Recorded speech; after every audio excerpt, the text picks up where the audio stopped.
ఆఖరి అసెంబ్లీకి వస్తే జగన్మోహన్ రెడ్డి గారు ఏమేం చేస్తామనే విషయాన్ని మాట్లాడిన అచ్చెన్నాయుడిని గుర్తు తెచ్చుకుంటా ఉన్నా, అట్లాగే గౌరవ డిప్యూటీ స్పీకర్ గారిని గుర్తు తెచ్చుకుంటా ఉన్నా.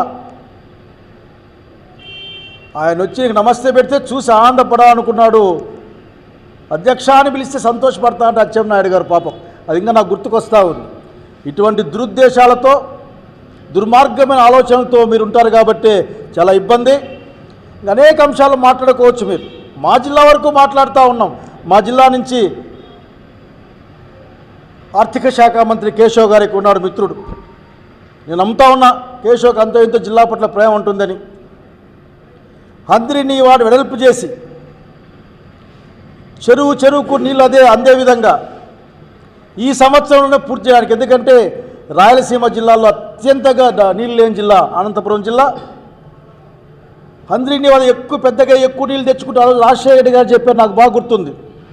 దీన్ని ఎంత ఎక్కువ మనం తోడుకుంటే అన్ని నీళ్ళు వస్తాయి అని.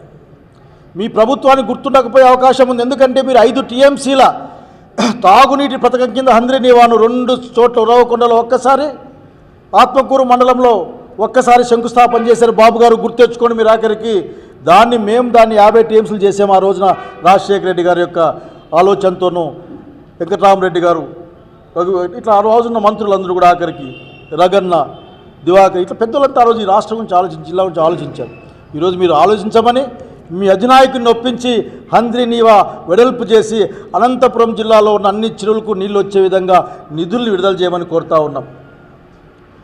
అనేకసార్లు అడుగుతూ ఉన్నాం, హెచ్ఎల్సి ఆధునీకరణ చేయండి అని. మా సమయంలో మేము చెప్పాం 300 కోట్ల రూపాయలు ఇస్తాం మేము అని చెప్పాం. కనుక ఇప్పుడు పెరిగిన ఎస్టిమేట్లు ఉంటే దాని ప్రకారం హంద్రినీవాతో పాటుగా హెచ్ఎల్సిని కూడా మోడర్నైజేషన్కి మీరు ముందుకు రావాలి. ఈ జిల్లాలో నీళ్లు తాగుతున్నారంటే బాగా గుర్తెచ్చుకుంటా ఉన్నా నేను. ఈ జిల్లాలో అనంతపురం, ధర్మవరం, అట్లాగే ఉరవకొండ ఈ ప్రాంతాలు మొత్తం నీళ్ళు తాగే పరిస్థితి అంటే చివరికి ఎక్కడి వరకు మడకసిర వరకు కూడా అది హెచ్ఎల్సి నీళ్ళు తప్ప ఇంకోటి కాదన సంగతి గుర్తు చేస్తూ ఉన్నాం. ఈ జిల్లా తాగునీటిని తీర్చే ఒక వరప్రదాయని తుంగభద్ర నీళ్లు హెచ్ఎల్సి ద్వారా దాని డబ్బులు తీసుకోమని కోరుతూ ఉన్నాం. అలాగే అనేకం పెండింగ్ ఉన్నాయి. ఇక్కడ బిల్డింగ్లు కట్టాలి, మధ్యలో ఆగిపోయి ఉన్నాయి. మీ దయ, మీరు అన్నీ ఆపేశారు. చాలా చక్కగా మాట్లాడుతారు. అది ఆపే మీద ఎవరు ఆపన్నారు మిమ్మల్ని? ప్రభుత్వాలు కంటిన్యూస్గా నడుస్తాయని ఆలోచనే కదా. నీ ప్రభుత్వం, నా ప్రభుత్వం చేర, చోళ, పాండ్య ప్రభుత్వాల రాజ్యాల్లాగా ఉంటాయా? ఏమైనా ఇవి ఆంధ్రప్రదేశ్ ప్రభుత్వం, ఇది ప్రజాస్వామ్యబద్ధంగా. అందరికీ నమస్కారం. ఈరోజు రాష్ట్రంలో అనేక సమస్యలు తాండవిస్తున్నటువంటి పరిస్థితి కనపడుతుంది. ఈ రాష్ట్రంలో పరిపాలనని గాలికి వదిలేసినటువంటి ప్రభుత్వం ప్రతిపక్ష హోదాని ఏ విధంగా ఎగ్గొట్టాలనేటటువంటి ప్రయత్నం తప్ప ప్రజల పక్షాన గొంతు వినిపించేటటువంటి ప్రతిపక్షాన్ని గుర్తించింది కారణం ఏంటి? ఒకసారి గమనించండి. ఈ రాష్ట్రంలో జరుగుతున్నటువంటి అరాచకాలపై, ఈ రాష్ట్రంలో జరుగుతున్నటువంటి అఘాయిత్యాలపై, ఈ రాష్ట్రంలో జరుగుతున్నటువంటి దోపిడీపై గళమెత్తేటటువంటి ప్రతిపక్షం లేకపోతే విచ్చలవిడిగా వాళ్ళ దోపిడీని సాగించవచ్చు అనేటటువంటి ఒక కుబుద్ధితోటి కావాలని ప్రతిపక్ష హోదా ఇవ్వకుండా వారు ఎగ్గొడుతున్నటువంటి పరిస్థితి. ఇవాళ గవర్నర్ గారి ప్రసంగంలో వారిని స్పందించవలసిందిగా కోరాం. ఇవాళ గవర్నర్ గారు స్పందించకపోవడానికి కారణం ఏంటి? ప్రతిపక్షము అంటే ప్రజాస్వామ్యంలో భాగస్వామి కాదా? ప్రతిపక్షం లేకుండా ప్రజాస్వామ్యానికి విలువ ఉంటుందా? ప్రజాస్వామ్యం యొక్క విలువే అధికార పక్షంతో పాటు ప్రతిపక్షం ఉండడం. అలాంటి ప్రతిపక్షం లేకుండా చేయడం అంటే ప్రజాస్వామ్యాన్ని కూనీ చేయడం తప్ప ఇంకోటి కానే కాదు అనేది మాత్రం స్పష్టంగా ప్రజలందరూ అర్థం చేసుకోవాలి. ఈరోజు రాష్ట్రంలో జరుగుతున్నటువంటి మానభంగాలపై మాట్లాడేటటువంటి గొంతు అసెంబ్లీలో అవసరం లేదా? రైతుల పక్కన మాట్లాడాల్సినటువంటి గొంతు అసెంబ్లీలో అవసరం లేదా? రైతులకి గతంలో 20 క్వింటాళ్ళు ఎకరానికి వచ్చి 24,000 రూపాయలు కింటాకి మద్దతు ధర ఉన్న చోట దాదాపు సగం దిగుబడి వచ్చి సగం రేటుకు పడిపోయినా కూడా వారి వైపున మాట్లాడడానికి, అసెంబ్లీ సాక్షిగా మాట్లాడడానికి ప్రజాపక్షమైనటువంటి ప్రతిపక్షం ఉండాలా లేదా? మరి ఇంత సమయం కావాల్సి ఉంటే ఈ సమయాన్ని ఇవ్వకుండా కేవలం మీ యొక్క అధికార మదంతో ప్రతిపక్షం యొక్క గొంతుని తొక్కివేసే ప్రయత్నం చేస్తుంది. ఇది సమంజసమేనా? ఇది ధర్మమేనా? ఈ రాష్ట్రంలో అసలు ప్రజాస్వామ్యం ఉందా? ఈ ప్రజాస్వామ్యాన్ని కాపాడాల్సినటువంటి బాధ్యత గవర్నర్ గారికి లేదా? గవర్నర్ గారు కూడా ఆలోచించాలి, వారి బాధ్యతని గుర్తించాలి, ప్రతిపక్షం యొక్క పాత్రని గుర్తించాలి. ప్రతిపక్షం లేకపోతే ఈ రాష్ట్రంలో ప్రజాస్వామ్యం ఉండదు అనేది గవర్నర్ గారు కూడా గమనించాలి. కేవలం అధికార పక్షానికి అండగా నిలబడడం కోసం గవర్నర్ గారికి ఆ పదవి రాలేదు. ప్రజల పక్షాన నిలబడడం కోసం మాత్రమే గవర్నర్ గారికి ఆ పదవి ఉంది. గవర్నర్ గారు కూడా దాన్ని గుర్తించాలి. మేము ఎంత పోరాటం చేసినా అసెంబ్లీ సాక్షిగా ప్రతి సమస్యని మాట్లాడేటప్పుడు ఉండేటటువంటి విలువ బయట మాట్లాడితే ఉండదు అనేది మీరు చెప్పేది నిజమైతే ఆ మాట్లాడాల్సినటువంటి వేదిక మీద మాకు తగినటువంటి సమయం ఇవ్వాలా లేదా మీరు కూడా ఆలోచించాలి.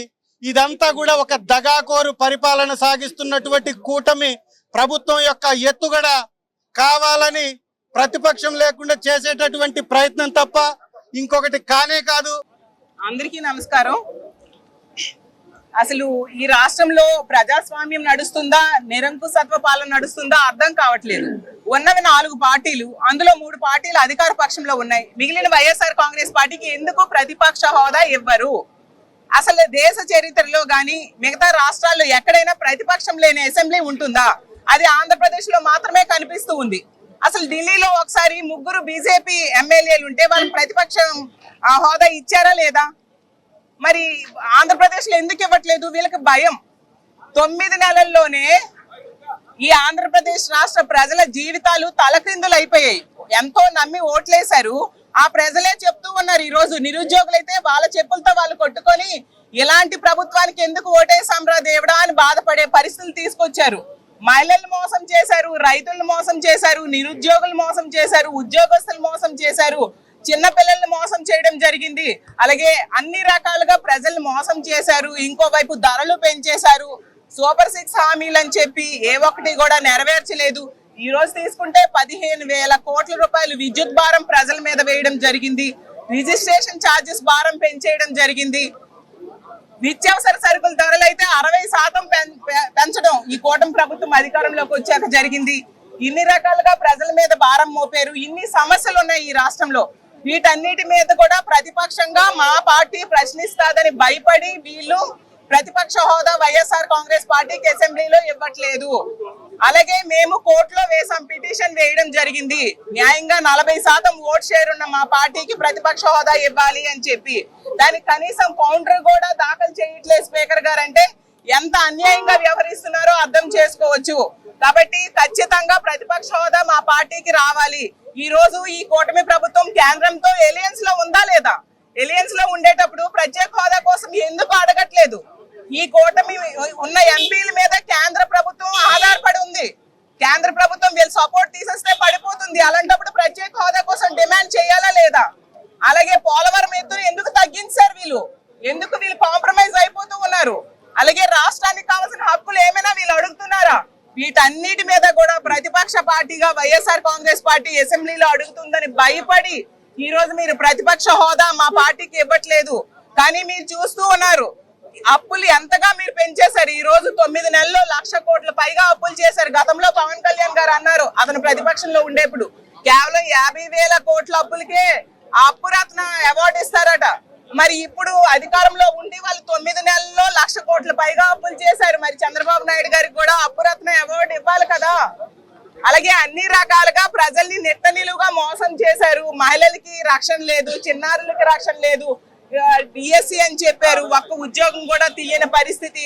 గతంలో జగన్మోహన్ రెడ్డి గారు అన్ని పథకాలు ప్రవేశపెడితే అవి ఏవి కూడా అమలు చేయకుండా ఈ రోజు కొత్త పథకాలు చేస్తామని చెప్పి అవి కూడా ఇవ్వకుండా నిట్టనిలువుగా మోసం చేశారు. కాబట్టి వీటన్నిటి మీద ప్రశ్నిస్తామని భయపడి ఈ విధంగా చేస్తూ ఉన్నారు.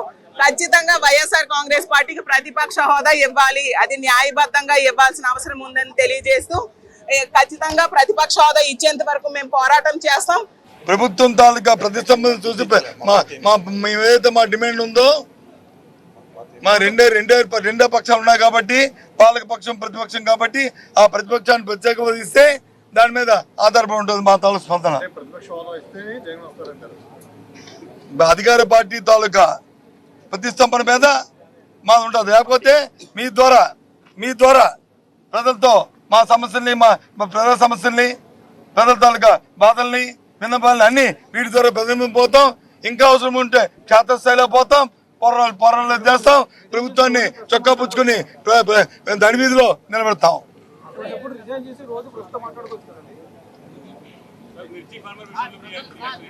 ఏంటి మిర్చి ఫార్మర్ చెప్పాము మా డిమాండ్ మిర్చి ఫార్మర్స్ కి మద్దతు ధర ప్రభుత్వం ప్రకటించాలి. ఆ మద్దతు ధరకి ప్రభుత్వమే కొనుగోలు చేయాలి. మార్కెట్ ఇంటర్వెన్షన్ జరగాలి. కేంద్రం ఎప్పుడో ఇస్తుందని ఎదురు చూడడం కాదు. అంతవరకు రైతులు వచ్చి ఉండలేరు. రైతులు ఆత్మహత్యలు చేసుకుంటున్నారు, ఇబ్బందులు పడుతున్నారు. దయచేసి ప్రభుత్వం ఆలోచన చేయాలి అనేది మా డిమాండ్. ఓకే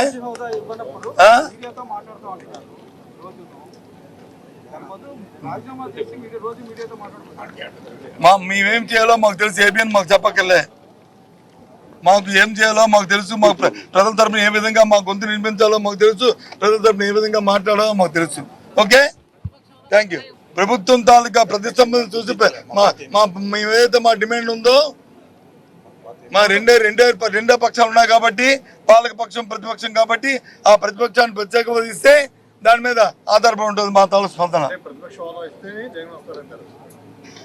అధికార పార్టీ తాలూకా ప్రతిష్టంభన మీద మాది ఉంటుంది. లేకపోతే మీ ద్వారా ప్రజలతో మా సమస్యల్ని మా ప్రజల సమస్యల్ని ప్రజల తాలూకా బాధల్ని విన్నపాలని అన్ని వీటి ద్వారా ప్రతిబింబిపోతాం. ఇంకా అవసరం ఉంటే క్షేత్రస్థాయిలో పోతాం, పోరాటాలు చేస్తాం, ప్రభుత్వాన్ని చొక్కా పుచ్చుకొని దాని వీధిలో నిలబెడతాం.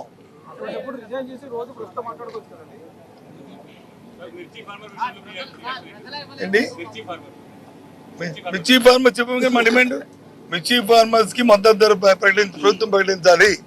ఆ మద్దతు ధరకి ప్రభుత్వమే కొనుగోలు చేయాలి. మార్కెట్ ఇంటర్వెన్షన్ జరగాలి. కేంద్రం ఎప్పుడో ఇస్తుందని ఎదురు చూడడం కాదు. అంతవరకు రైతులు వచ్చి ఉండలేరు. రైతులు ఆత్మహత్యలు చేసుకుంటున్నారు, ఇబ్బందులు పడుతున్నారు. దయచేసి ప్రభుత్వం ఆలోచన చేయాలి అనేది మా డిమాండ్. ఓకే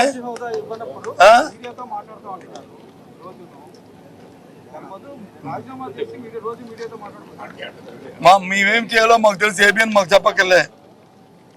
మాకు ఏం చేయాలో మాకు తెలుసు. మాకు ప్రజల తరపున ఏ విధంగా మా గొంతు వినిపించాలో మాకు తెలుసు. ప్రజల తరపున ఏ విధంగా మాట్లాడాలో మాకు తెలుసు. Okay, thank you.